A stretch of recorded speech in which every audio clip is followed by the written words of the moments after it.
আগামী নির্বাচনের পরে সরকার গঠিত হওয়ার 100 দিনের মাথায় প্রত্যেকটি ইউনিয়নে মোবাইল টাওয়ার নির্মাণ করা হবে।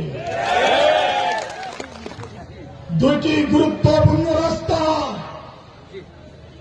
অনেক রাস্তারই দরকার আছে, তারপরে 2টি গুরুত্বপূর্ণ রাস্তা।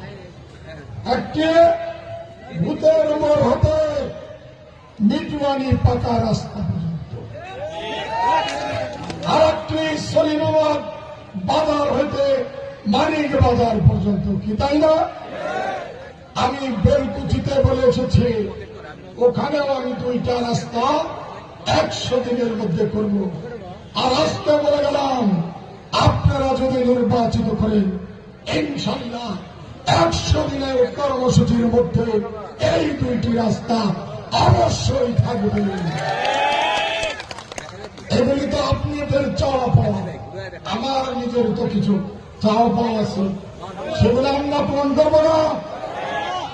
আপনাদের চাওয়া পাওয়া আপনারা বলেছেন, আমার কিছু চাওয়া পাওয়া আছে, সেগুলা পূরণ করতে আপনাদের সহযোগিতা লাগবে।